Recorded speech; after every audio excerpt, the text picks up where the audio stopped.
Tuesday of the month. And then going back to the whole idea of green drinks, we are part of something big around the world. There are over 375 at this point. A lot of them kind of fell apart during COVID, but they're starting to come back.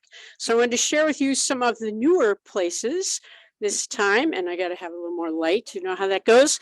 So Johannesburg, South Africa. Anybody been there? Yes. Okay. Cairns, I said, or Cairns, Australia. Anybody been there? Anne's been there. That's why she knows how to pronounce it properly, which is good. We have, oops, I forgot.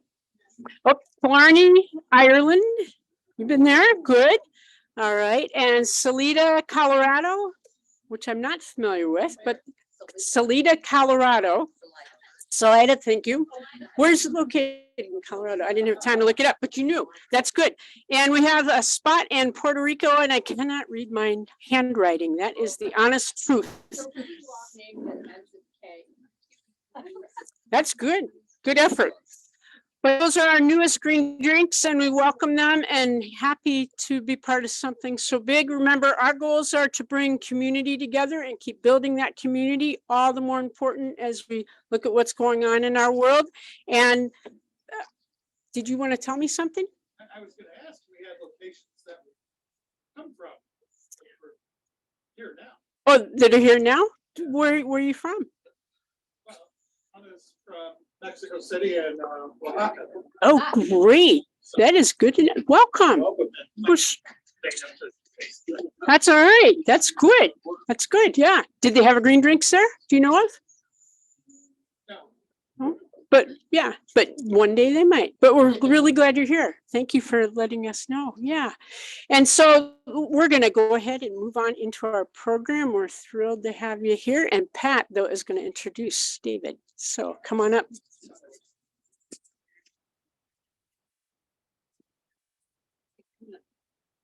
That's fine. Yeah. And there went Earth Day.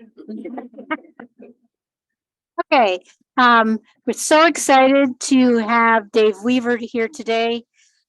He's the carbon-free buildings coordinator at Citizens Utility Board, where he splits his time, where he works on policy and outreach. He is also the primary author of their guide to the Inflation Reduction Act. And if you haven't downloaded that yet from Citizens Utility Board, I'd really recommend that. It's a good background of where we're going with reducing our energy through that act. He's also on the board of directors of the Midwest Building Recarbonization Coalition and is a member of the Illinois Environmental Council's Young Professionals Board. So give Dave a real big welcome.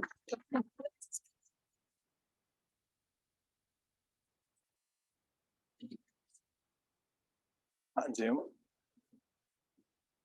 Well, thank you for the warm introduction and for everything you guys are doing here. This is really cool. I've actually heard about this green drinks before, and I'm really excited to now have the opportunity to be here and present. That's cool. I'm here for it.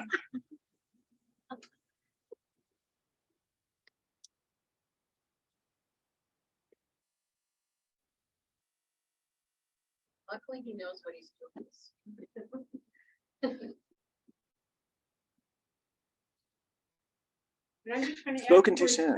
We're going to do questions at the end tonight, and I don't think to mention that. So hold on to those questions because I know you're going to have them.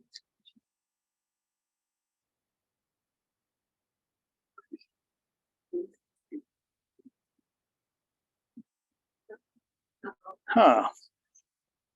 Well, thanks for coming, folks. Letting you back into Zoom. If you have a problem with internet connection. Okay. Well, for the folks here, Citizens Utility Board, nonprofit, nonpartisan organization, founded in 1983 by the state of Illinois when our utility bills were the highest in the Midwest and almost the highest in the nation. Today it may not feel like it, but we're actually the lowest in the Midwest and one of the lowest in the nation.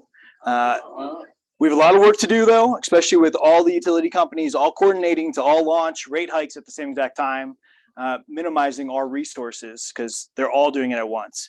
And we are a nonprofit primarily funded by small donors. So I'll make the awkward ask now before the Zoom kicks back up. If you have $5, if you appreciate this talk, we'd love to have it and help hire our lawyers to fight the utility companies and do our outreach and policy work.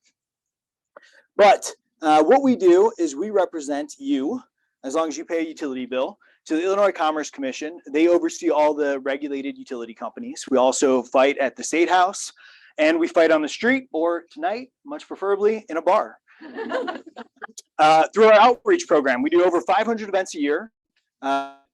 Educate consumers on how you can save money. We also, with the CEJA, we'll organize and help activate the masses and do grassroots to try to pass bills that'll support our bills in the state. Bottom line is we are advocates for reliable, renewable, and affordable energy policies in the state of Illinois. How I see us is as that pesky little dog biting at the heels of ComEd and all the other utility companies. But just because we're small doesn't mean we can't have an impact. So that is who we are. What we're going to talk about today is building decarbonization. What is it? What is it not?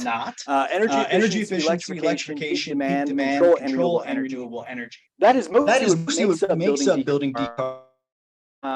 There's other things as well, such as embodied carbon, transportation, zoning, and ordinances. We're not going to talk on that much. Just wanted to be aware that there's a greater conversation to be had. What is building decarbonization? Well, right now in this building, we have space heating, we have electricity, we probably are burning natural gas. All those things contribute to how we can decarbonize our homes. Specifically focusing on our homes, we don't have to burn natural gas to heat our homes. We can use electricity, and we can, as a state and as individuals, generate electricity to help decarbonize and not need those peaker plants that are usually fossil fuel based. Should I pause? No, you're okay. Okay.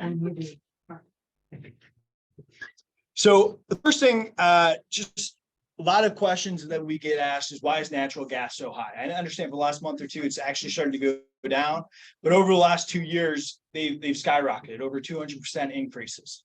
And if we look at the next 10 years, we're going to see that increase continue, or so the analysts say. Why is that? Well, the first and foremost, Russia's invasion of Ukraine is a big part of this. This has had huge global impacts on the natural gas market. Secondly, the climate change, drastic climate events such as the blizzards that have happened in Texas, particularly 2 years ago, sent huge signals to the market and drove those prices up. And then as people are becoming more and more aware of fracking is one of the reasons over the last 10 years, but people are starting to understand the negative externalities, the negative things that happen when we frack, such as polluting our groundwater, creating more earthquakes, etc. More and more people are fighting fracking in their own neighborhoods. So it's harder and harder for the gas mining companies to create new mines. Plus, the easier gas is gone. They have to get harder gas. So for all of these reasons, and extreme weather, natural gas over the next 10 years will continue to go up in cost, which makes decarbonization an easier sell because it's going to be the more affordable option. So before we get started on what it is, let's talk about what it is not. Alternative retail gas suppliers and alternative retail electric suppliers. This is near and dear to my heart. My grandmother was scammed. My sister-in-law was scammed. A lot of times, these companies will go to you. They'll tell you that they're going to save you a little bit of money, and maybe they will for the first month, and even the second month, maybe even the third month. And then all of a sudden, your bills are going to skyrocket without them telling you. In fact, they oftentimes won't even tell you who they are. They might call you, pretend to be ComEd or Nicor Gas, get your account number. And oftentimes that's all they need to switch you from Nicor Gas or ComEd to their company. I was just talking to a man, he came in. One of the services we provide is a utility bill clinic. You can literally come talk to us with your utility bills in hand. We'll sit down with you, work through them page by page, to try to help you personalize the personalized information to save money, right? This man had no idea why his electricity bill had doubled in price.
through alternative retail gas or electric suppliers.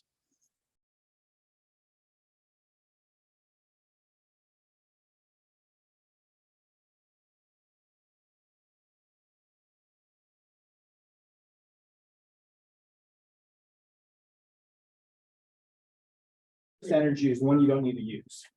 In addition, statistically, every dollar you spend on energy efficiency projects saves you $3 in the long term. So it's a great investment and return on your investment. So my first recommendation is that you start with a home energy assessment from ComEd or Nicor Gas. It's free. You give this phone number a call. They'll come to your home. They'll walk around.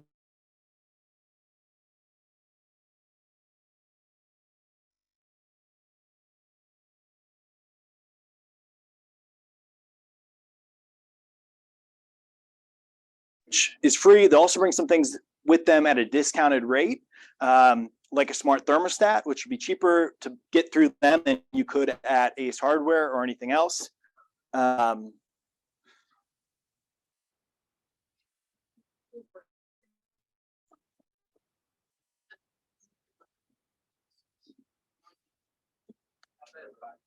Put you on my VPN.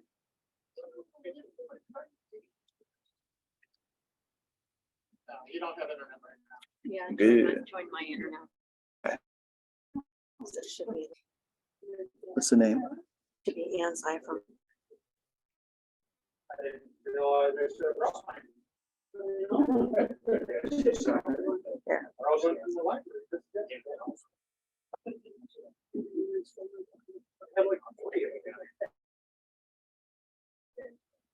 Password? I'll I'll let work on you. that, you- Yeah. So the home energy assessment, it's free. They bring a lot of great stuff with them and they bring some discounted things with them. If you tell them that you're income eligible, they will not check and they'll give you that discounted stuff for free. Now that I'm not being recorded. So that's a really great program. We're all paying for it. Every time you pay your electric or gas bill, a small part of that goes to these programs. So you should use it. But it's not a perfect program, right? They might have 20 jobs that day and they're eager to move on to the next house. So you have to be prepared, ask some questions. And when we get back to my slide, there's a Department of Energy website that tells you how to prepare for these meetings so you can get the most out of it. Yes. So as long as you're waiting to get back into Zoom, Sure. can you go a little more in depth into the heating type insulation side of that and what they typically provide? Yeah, so they bring some foam insulation that they'll install on your hot water pipes. So that way energy is not leaking out of your pipes. I mean, Primarily the ones that they can access or exactly. They're not bringing they're not bringing tools with them. So what they can access, and they often won't do more than, I think, 10 feet. Doesn't do me much good during the summertime. We're getting, yes. But it's helpful during the winter. True. They're gonna take it off, put it on. I really like my hot water to get into my shower faster rather than slower. If I don't have to heat up the pipe around it so that it's warmed up. Yeah, that's saving water. Yeah, 9 but having that installation around the pipe means you're saving water when it's going to your shower while you're waiting for it to come up. 9 Yeah. Water research. I will, yes. Lose a little bit in terms of. Waiting on host. Yeah, not so much worried about electricity. Recording in progress. We're well driven in this area, so. We're out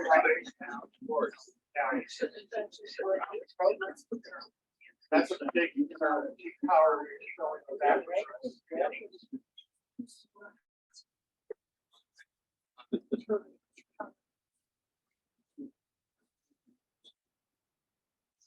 Next. Is that Cubs? Number.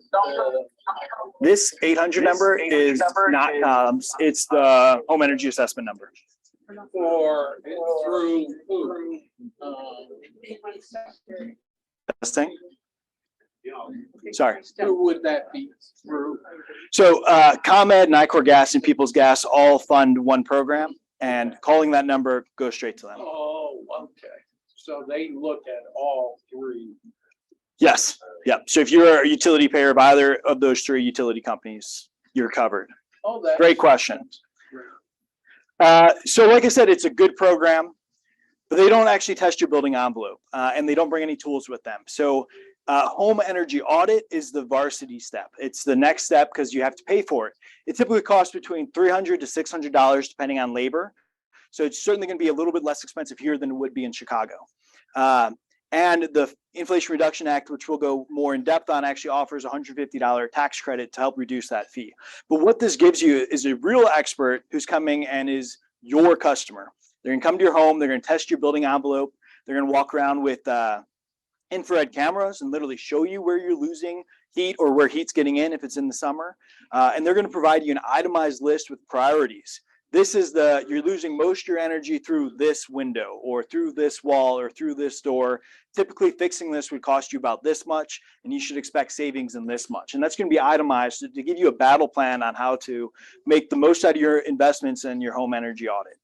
So that is what I recommend to everyone if you've never done it before. But if you're a little bit cautious, the free program is very good. The more you prep for it, though, the better, because you're going to be ready to ask them questions. And once you get them interested, this is their profession. Once you get them, they know that you're actually interested in this. They're going to spend more time on you. So that's my recommendation. Yes. Does that include a blower? The home energy audit will. The home energy assessment will not. Okay. Great question. And do they do a before and after type of thing, or is it just a blower door at the beginning? So the home energy audit is going to be depending on the contractor. The link on the bottom of the slide in red is the Department of Energy website that will give you a list of certified home energy auditors and also all the advice on how to prepare for these events. Thank you. So real fast, LED light bulbs, there's been a lot of misinformation about them. They're the same brightness as any other light bulb. Light bulbs are typically measured in lumens. So if you look at two light bulbs with the same amount of lumens, same amount of brightness, the LED light bulb will save you about $450 a year, which may not seem like much, but when you compare that to all the light bulbs in your home, it starts to add up real fast. One other thing I threw in here is dryer balls. Dryer balls are typically white wool, the size of a snowball. And as my nieces and nephews can tell you, they are perfect indoor snowballs. But you throw 5 or 6 of them in the dryer and they help your clothes dry faster, less wrinkles, which saves you energy in the long term. You can typically get them for $15, $20 from Bed Bath & Beyond, Amazon, any other place where you buy, or your local farmer's market, even better, even better. So moving into the Inflation Reduction Act that was signed this past August by Congress, there's 2 main ways that you can take advantage of it. One is through tax credits and the other way is through rebates. We're going to talk about the tax credits first. So starting this past January and all the way for the next 10 years, all consumers, regardless of your income, can take advantage of it up to $1,200 annually, and it's going to be 30% of the cost. So let's just say you got a home energy audit and it costs you $100 to keep math simple in public. You would get $30 tax credit. Now, home energy audits, you can use up to $150 of it. But, you know, if it's, let's just say wild, it was going to cost you $1,000, they wouldn't cover the full 30% because that would be $300. You could only get $150. So that's how this program, the tax credits work. So $500 if you need to replace doors. It's actually $250 per door. $600 for windows, and up to $600 for upgrading electric panels or water heaters or efficient air conditioning. Then there's also a one-time $2,000 tax credit, which can be done in the same year as your $1,200. So in 1 year, you can get up to $3,200. That $2,000 is for space or water heaters that are extremely efficient. So the trick though is you got to double check before you purchase anything that they are Energy Star rated and will rate these incentives, and put the work on the stores and the installers. Make them do the homework, right? You know, do we all have time to research a dryer? I don't. Actually, I do, is because of my day job. But make the installers whose job it is to hook you to actually do the homework and verify that what they're going to give you is does qualify for this. And if they don't, let me know and we'll file a complaint and we'll put it into the Better Business Bureau and we'll make sure that changes in the future. So electrification, beneficial electrification. How do we do this? So the big uses in our homes, at least here in Northern Illinois, for natural gas is space heating. So we can go from a gas furnace to a heat pump, and there's various different types, which we'll go more in depth on. Our gas stoves, food and induction stoves, and we'll spend a lot of time on that, so I'll cut it there for now. A gas water heater to an electric water heater, and then a clothes dryer to an electric clothes dryer. If you do all those things, pretty much every home can cap the gas, which means that you eliminate all the fixed costs that being a gas utility company customer entails. So the gas, like for example, Nicor Gas, what they do is they have a lot of infrastructure. And what they do is every single customer crowd funds their repairs, their maintenance, and their expansions. So even if you don't burn a single gas, as long as you have gas hooked up to your home, you're required to pay those fixed costs, which can be up to $40 a month. So that's a lot of savings across the entire year. So if you can cut your gas and you're no longer a gas customer, you don't have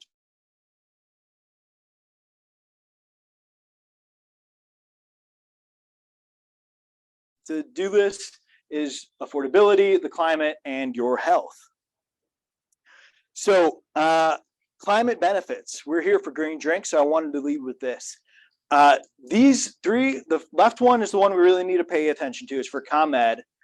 This is for Minnesota and Michigan, but for ComEd territory here, if you have, well, I don't think any of us have propane, but if you have natural gas, you have almost 4 tons of CO emissions every year. If you switch to an air source heat pump, almost 1 ton. And if you switch to geothermal heat pump, almost half a ton. So significant savings every single year. I like to make this a little bit more understandable though. So becoming a vegetarian. It's a choice I made. It was very difficult for me growing up here in the Midwest where we love to eat meat. I was also in the Marine Corps for 10 years. And you could find it very hard to be a vegetarian nation. But I struggled through it. But the bottom line is that saved 1 ton of carbon emissions a year. That's a significant sacrifice for some people to save 1 ton of carbon emissions a year.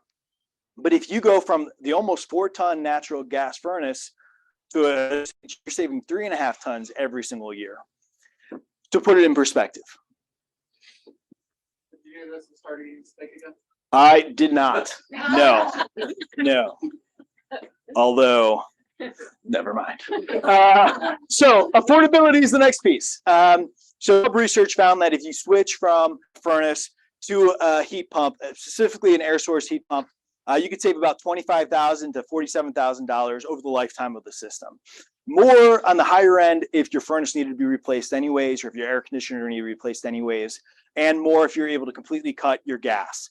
Because that's where you get those extra savings. Additionally, ComEd will charge you less for every single kilowatt hour that you use of electricity, about 2 cents less. And it's not just for using what you use for electric heat, but your light bulbs, your TVs, anything else that uses electricity, they'll charge you less to run if you use electric heating. So that's another way that you can save money. Air source heat pumps. So on this chart, if you were burning oil, which I don't think any of us are, that would be the red line. But the purple line is natural gas, how much it's going to cost you to heat your home. The bottom is temperature. So natural gas, if it's 60 degrees or if it's minus 20 degrees, the price of natural gas doesn't change. But for air source heat pumps, let's talk about heat pumps for a second. So we already have them in our homes. Refrigerator is a heat pump. Why? Because you can't create cold. You can burn wood, you can burn natural gas, you can rub your hands really fast, you can create heat, but you create cold is the absence of heat. So how your refrigerator works is it takes the heat and it pumps it out. That's why if you put your hands at the bottom of your refrigerator, you can feel warm air. Some of that is just the system working, but most of that is the heat being moved out. And a freezer, just more. Now, a heat pump for heating your space or your water works in 2 ways. An air source heat pump, when it's hot in your home and you want to cool it down, it takes the heat in your home, just like your fridge, and it pumps it outside. Conversely, in the winter, it'll take heat from outside and bring it into your home. Well, wait a second. It's 32 degrees outside. It's cold outside. How can I get heat from that and bring it into my home? We all know it can get much colder. right? We've all lived in Northern Illinois. We've seen minus 30 degrees. So that means there's still heat energy in the air. All the way until you get to Kelvin, which is like minus 452 degrees, there's still heat in the air, which means the system can still take it and bring it into your home. Now, air source heat pumps become less efficient the colder it is outside. So your cold climate air source heat pumps will be cheaper to run than burning natural gas up until about -5. At that point, it becomes cheaper to heat your home with natural gas. But even as cold as it gets here, in Northern Illinois, we only see about an average of 8 mornings a year that are below 0. So if you look at it across the entire year, you're going to be saving money. That being said, if you're very concerned, they also sell backup heaters that are a part of your air source heat pump.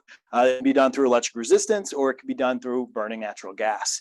I had one customer called me, was very worried about those really cold days. So he ended up with a dual fuel heat pump. It heats his home until 25 degrees, and then it switches to burning natural gas. And he saw 50% energy savings over, he installed it in November. Talked to other people who have solely air source heat pumps, and they were comfortable even in the December blizzard.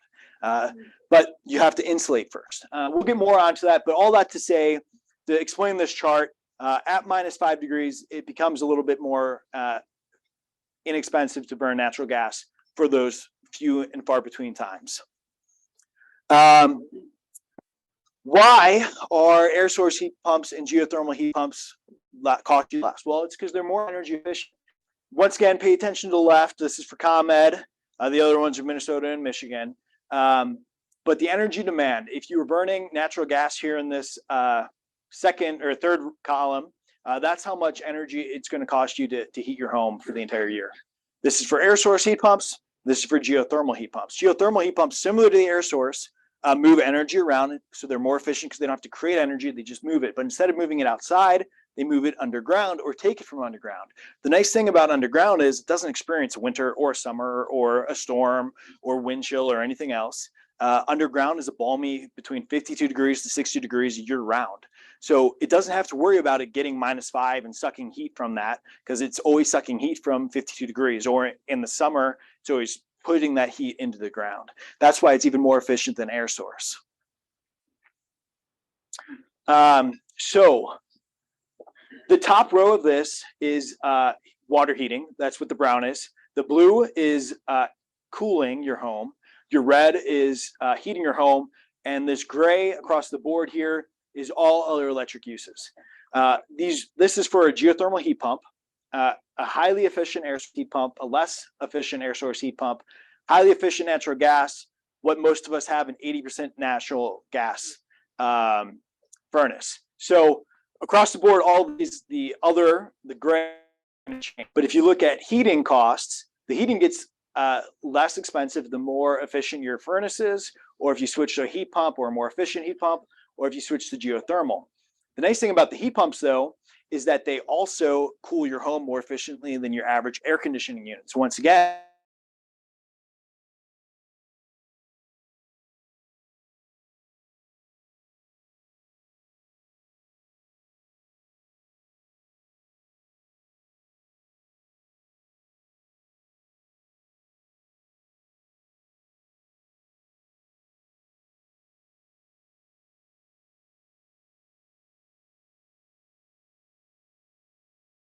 so the Inflation Reduction Act dedicated $263.6 million to the state of Illinois. And if any state decides they don't want their money, after a year or two of them not using their money, then we can get access to their money as well. So that's a nice workaround that the feds thought of. How this works is it's based on your area median income. So if your area median income is less than 80%, I believe here the average area median income is $105,000. So if you make 80% of that or less, you can get a rebate for the full cost up to a certain amount up to $14,000 a year. But it's not just for low income, or it's also for moderate income. So if you make up to 150% of the area median income, so that's roughly 160 grand. If you make less than 160 grand a year,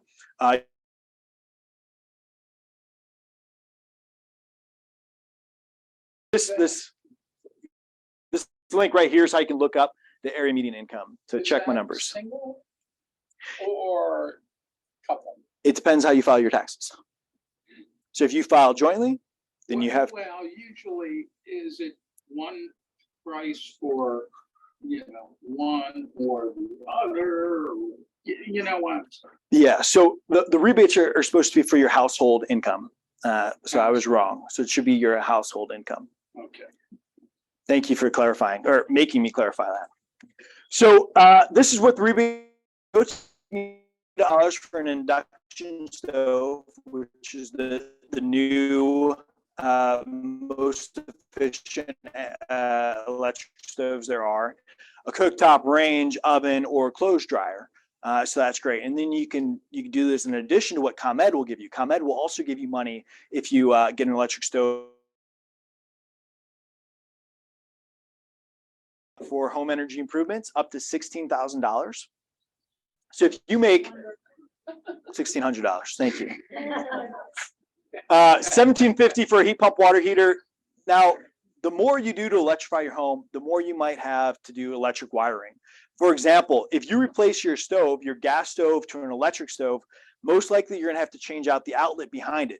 Most outlets behind a gas stove are 110 volts. Most electric stoves require 220 volt. But the federal government thought of it, and that's why they're also offering a $2.5 rebate for electric wiring. And then the electric panels. If you electrify a lot of things and you have an older home, you may have to update your electric panel. So there's up to $4,000 for electric panels. So just to re-hit on that 80 and 150%. So if you make 80% or less of the area median income, you qualify.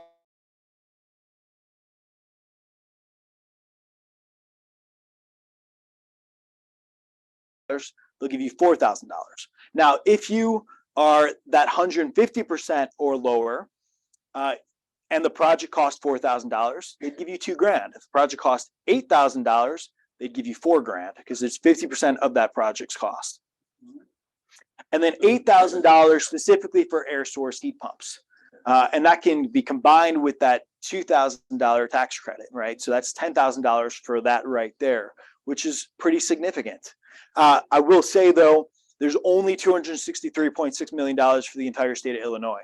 If they're giving $8,000 for every single person, that goes extremely fast. But that money is allocated for the next 10 years. So if you just bought a new furnace and you don't want to replace it because you just bought it, I understand that. That being said, that money will run out before the 10 years comes. Oh, so that big chunk of change is only for the 10 or for the 10 years, it's not annually. Correct. Wow. Correct. But the tax credits are for the whole 10 years, no money limit. So that's where we can really see some improvements. Induction stoves. There's been a big brouhaha news about banning. I just wanted to anchor here for a moment. So I grew up with an electric resistant stove. That's the wires that are coiled, electricity runs through it, takes a long time to heat up and a long time to cool down. That's where electric stoves got a bad rep, because if you're a fancy chef, sometimes you like to get something boiling and then you want to bring it down to simmering real fast. And you want to have that instant control over the heat. Electric resistant stoves are not good for that. They take a long time to heat up, which means it takes a long time. If you're going to boil 2 gallons of water, it would take you 17.8 minutes. Natural gas, actually a little bit longer, but you can control the heat better. An induction stove, this works via magnets. I don't want to get into the science, but it works via magnets, which means you need, you can't use aluminum or like glass pots and pans. You need a metal, non-aluminum metal pots and pans to work with this, but it works via magnets. It's nice though, because you can turn it on full heat, put your bare hand on it, leave it there for 20 minutes, no problem at all. But if you're wearing a wedding ring, and you put your hand down, you will get burned. But if you've been cooking on it for 2 hours, right, and then you move your hot pan, don't put your hand on it. It will be hot. All right, you just had a hot pot on it for 2 hours. However, 2 minutes later, you can go put your hand right back on it, and it should be cool. So it's a personal story. My mom grew up with only her mom cutting her hair, and she didn't like that. So she had this huge mess of hair because she refused to let her mom cut her hair. Her hair caught on fire, which is why I grew up with an electric resistant stove. So from a safety concern, the electric induction is way better. Talk about health. So if you have a gas stove in the home, it is always emitting pollution into your home, even when it's not on, even when you're not burning. And a study in California where they tested, I think it was 432 different stoves. Every single one of them, all of the gas stoves was emitting pollutants into the air at all times. If you have kids in the home, they're 42% more likely to develop asthma if you have a gas stove in the home. Think about it, you're burning natural gas in the home and there's no filters. Now, if you have a vent above it, great, but most of our vents don't go outside. So all it's doing is creating noise. That's a zoning and an ordinance issue, right? Like I talked about in the beginning, there's other conversations we need to be having as well, not for today, but bottom line is it's a risk, particularly for our young ones. So more efficient, induction food is faster to heat your home. And then it's much more, we talked about controlling the heat, right? So electric resistance is really bad. It takes a long time to heat up and a real long time to cool down. Electric induction, you have much more control over the heat of your food than any of the other options. And then efficiency. Stoves, maybe preparing for Thanksgiving or something, and the whole kitchen gets really, really hot. Most of the heat from a gas stove is not going to your food. 68% is going outside of your food, heating up your entire place, which is not why you have a stove. And it goes towards the pollution element of it. So electric induction, once again, the most efficient. So through all of these means, it is the best way to do it. We talked about that $860, $840 that the Inflation Reduction Act rebates will be. ComEd will also give you $100. And the starting price for a 4-burner induction stove is $1,100. That's not including any electrical work, but that's almost completely paid for right there. So if you're interested, I highly recommend you pursue it. Geothermal, want to talk about it a little bit longer because today, in fact, in an hour, Citizens Utility Board is launching a Grow Geothermal heat pump group buy. So if you're interested, just like we've done in the past, solar group buys to help people use the power of group purchases to bring down the price. Bulk savings get passed on to the consumer. We're going to do that with geothermal. We talk more about that later. In fact, we'll be back here in July to have that presentation. But geothermal, real fast, down and dirty because it's in the ground. This is a really remarkable system. So because it's underground, the pipes are protected. They don't have to deal with the freeze and thaw cycle. They're not exposed to the wind and the rain and the hail. So those pipes underground typically are guaranteed for 50 years, which is mind-boggling to me that someone is willing to do a project, walk away in 9 years, and 364 days later, if anything goes wrong, it's on their dollar to fix it. That's insane to me. That's how strong, that's how solid our dirt is here in Illinois, that they don't have a concern at all. If we were in California, I'm sure they don't guarantee them for 50 years. Additionally, they often last over 100 years. So really great system. That's where most of the expenses come from geothermal. The biggest barrier to geothermal is the upfront cost, which we'll get into, and having enough space to do it. Having enough space shouldn't be an issue here in McHenry County. The drilling rigs sometimes are the size of a pickup truck all the way to the size of a school bus. And in fact, there's 2 installers in Chicagoland that actually have drilling rigs that they can break up, walk through someone's home, and then re-put together and drill in a really small lot.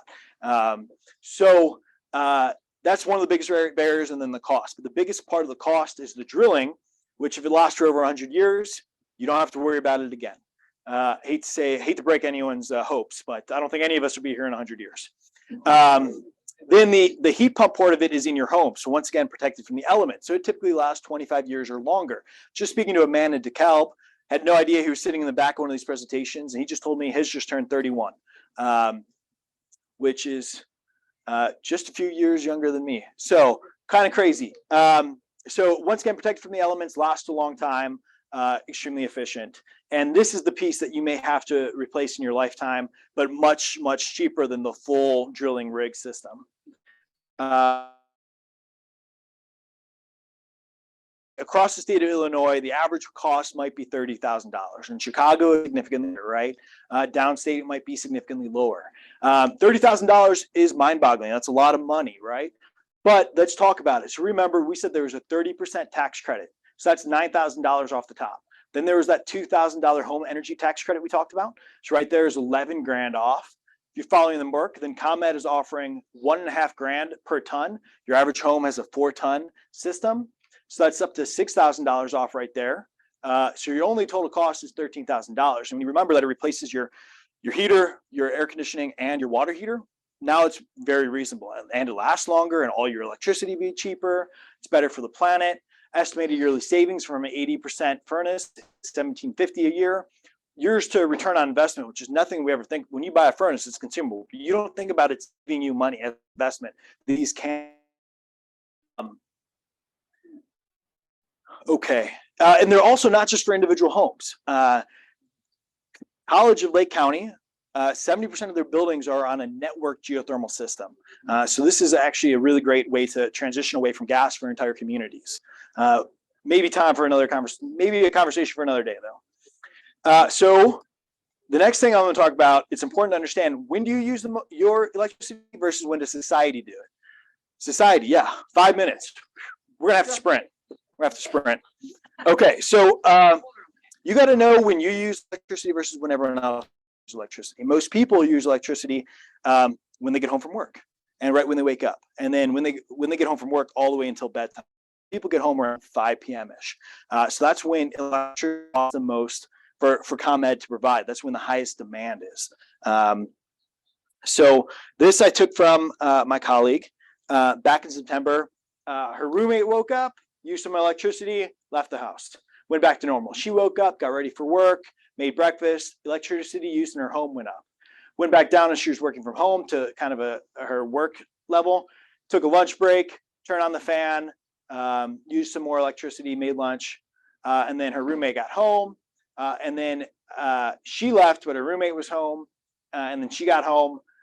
She'd been up working from home all day.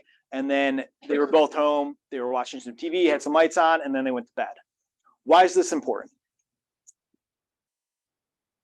Peaker plants. So from a society perspective, ComEd has to provide enough electricity into the grid that when we turn on a TV or anything else, it turns on.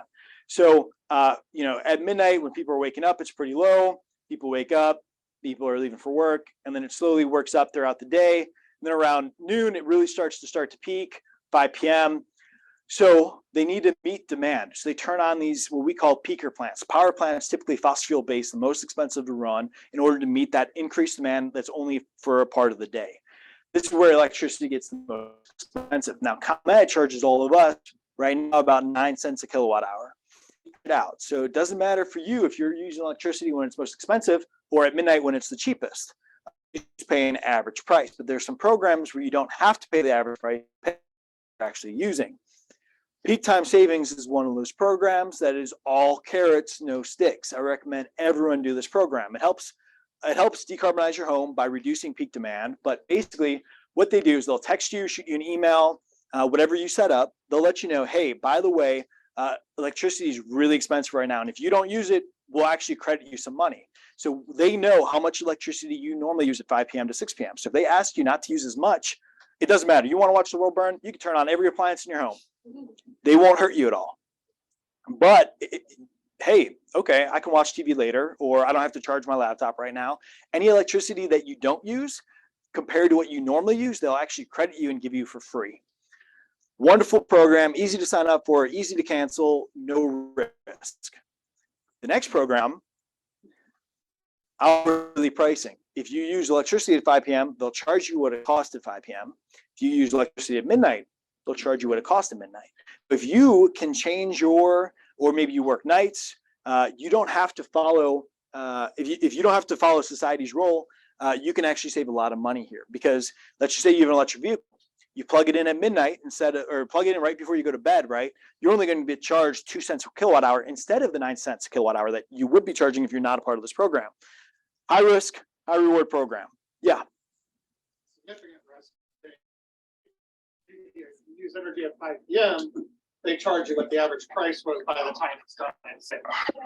Correct.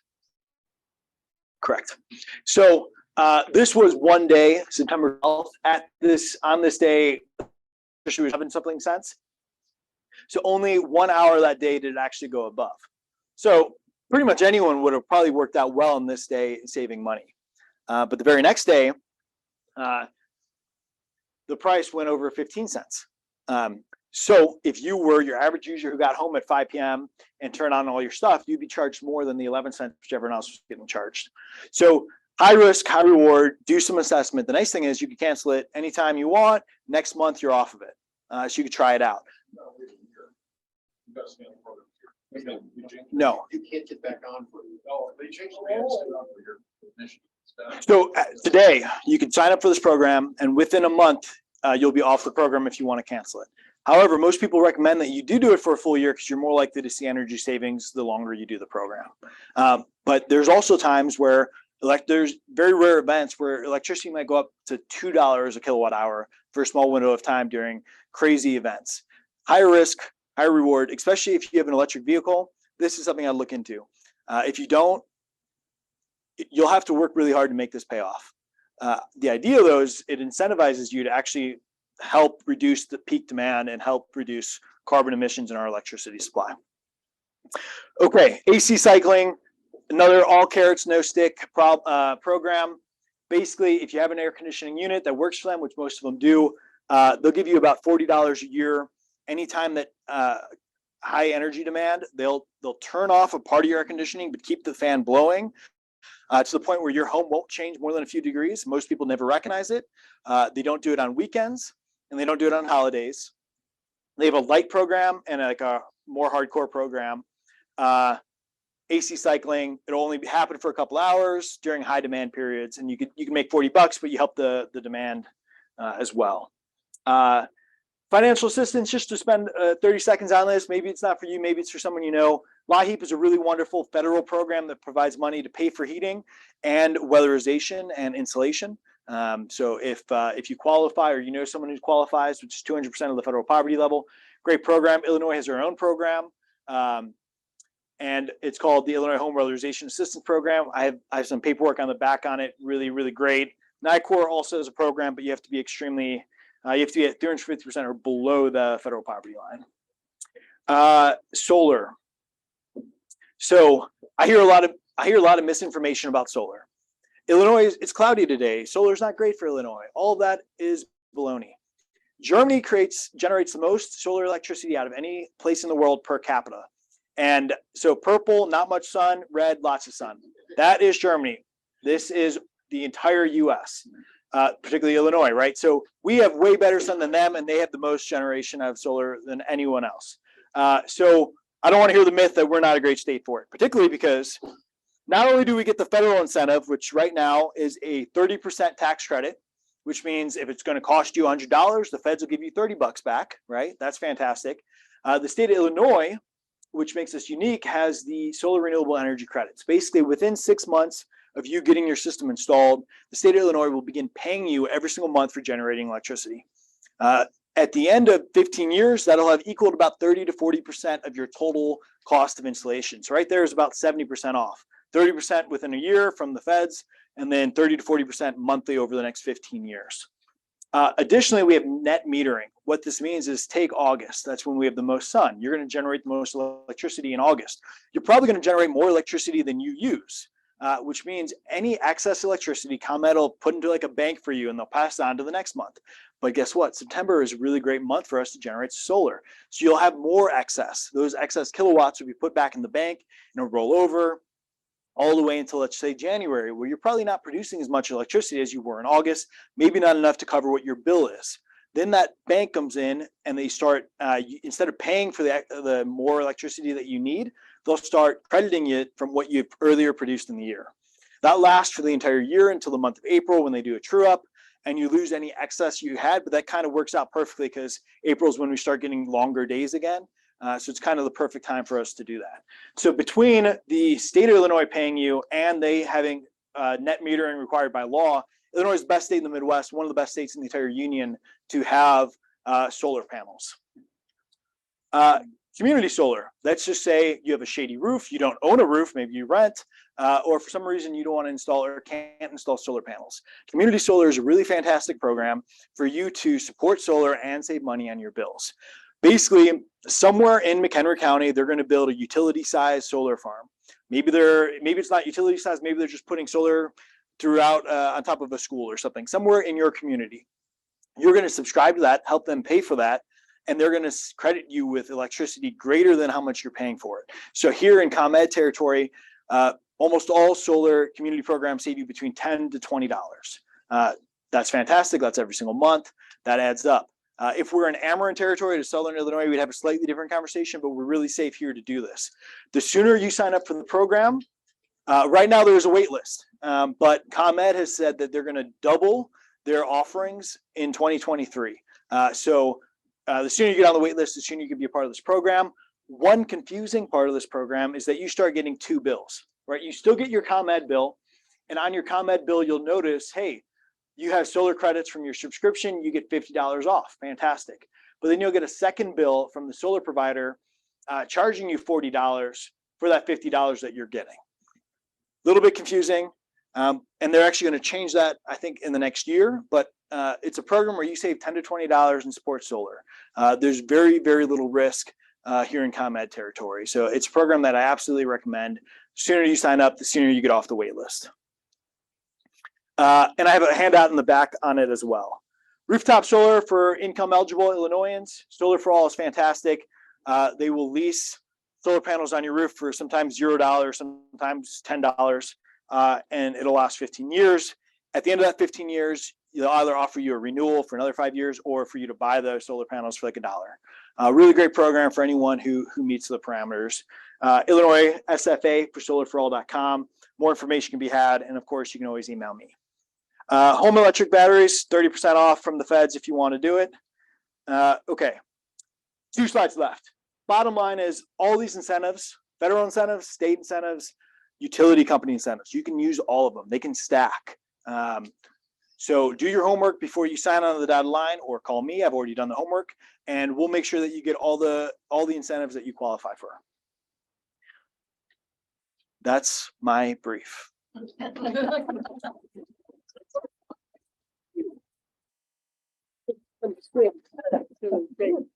Yeah. Yes. Okay. Sorry. So, 3 questions. Yeah. How much heating needs to be electric to get the discount for from ComEd? So it's a great question. Let's say you do a dual fuel heater, right? That does both work. When I talked to ComEd about that specifically, they didn't give me a hard and fact rule. They said if you qualify for a rebate, they sign you up for it. So if you go to their website, they have ways to save, click on that, and they'll have appliances. You click on that, and it'll show you. So if your new system qualifies for their rebate, you're into the program. And how many amps service does a house typically need for it to be able to decarbonize? It depends on a lot of things. If you have a 15 amp, I think you'll probably need to upgrade. The nice thing is, right, the air source heat pump and the geothermal heat pump are actually more energy efficient than your air conditioner. So if your home is already working for an air conditioner, you should be set to switch your heating and cooling without needing to upgrade your electric panel. Now, if you're also switching your stove and your dryer, etc., it depends on the model. How energy efficient is that model versus how much can your home take? I think, don't quote me on this, I think you probably at minimum need a 20 amp for everything. 200 amp? Yes, thank you. I spent the last month in Virginia doing military reserve stuff. I'm getting back into the game. You guys have caught me many times, and I appreciate it. Is there an app where you can benchmark how much carbon you're using, how much you're, emitting, Yeah. and you know what I'm saying? Assessing the cost and the benefits of each product. So there are calculators online that help that. I don't know of any specific phone apps. I knew there's a really great. Or it doesn't happen. There's a really great appliance called a kill, like KILL, kilowatt, funny, that you plug into the wall, and then you plug your appliance into the kilowatt, and it'll tell you how much kilowatts it's using. So that's a really great way. So for example, a lot of times when people come to the utility bill clinics, why did my bill skyrocket? And we start asking questions. Maybe they have that old deep freezer in the garage that they're storing hunting meat, whatever in, but it's on its last legs. When appliances are on their last legs, a lot of times they just start sucking electricity, trying to maintain their service, but they do sometimes, but they take a lot more electricity to do it. So that's one way you can measure appliances and see the carbon footprint of it via how much electricity it uses. Yeah.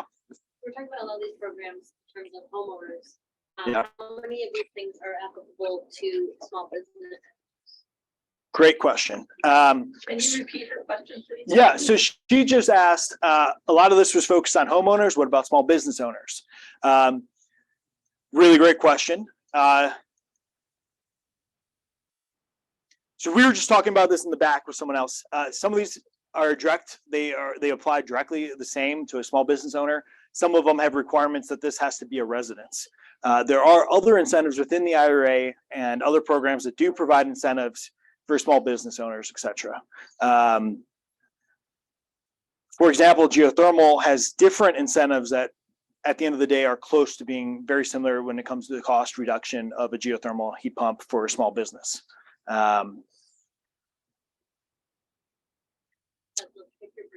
Yeah, and my business card is in the back. Please feel free to grab it and make me do more research. Can I get some answers to that question? Yes. So, how good is your relationship with your landlord? Decent. That's lucky. So, have a conversation with your landlord, right? Especially for the income eligibility pieces of this, right? You probably make less than your landlord. That's why you're renting from them. Well, many reasons, but so maybe they're willing for you to buy a new electric stove, and then they take off that $1,100 off of your next rent. You get a really nice stove, they get a home energy improvement, and you get to use your rebates that they couldn't have used. So that's what I recommend with landlords, is that you just have an open dialogue with them about these things. And green homes go off the market way faster. So eventually you may leave that and they want to rent again. Them having green appliances is going to allow them to get a new renter faster. So it's a win-win. And that's the situation you have to create with the landlord. The other option too is to get used appliances that are energy efficient. So typically for the stove, they sell a single stove top induction stove for about $120. I was just giving this presentation in Wilmette. A woman there had just bought it a week earlier, just used it. It was fantastic. And when you're done, you can hang it up on the wall, save space. So she was thinking she might just buy 4 of them, which would be about $500, get rid of her stove completely, not have to worry about doing the electrical work, not have to buy a full induction stove, but have four stovetops that she can just then plot away. And they work for 110. They work in 110 volt outlets too. But the current that you're going to be pulling is going to pop that circuit. If you spread it out. You're going to pop. Could you be able to get online? Yeah. No. Nope. Kim, did you have a question? You did? All right. Would you join me in thanking?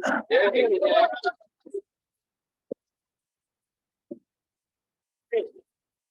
And your card is in the back, and so Hub is always willing to take questions and help any of us. It's a great organization, so please make use of them and him. And then he actually has another engagement this evening. So as we're wrapping up our announcements, I'm not kicking you out, but you told me that. Yeah, I wanted to make sure that we're launching our Grow Geo tonight, so we have our first presentation on that, and I'll be in that meeting. But that's our hotline. Please give us a call. Can we get your rest of your handouts to you another time? Some of them. Yeah, I'll leave some of them. That would be great.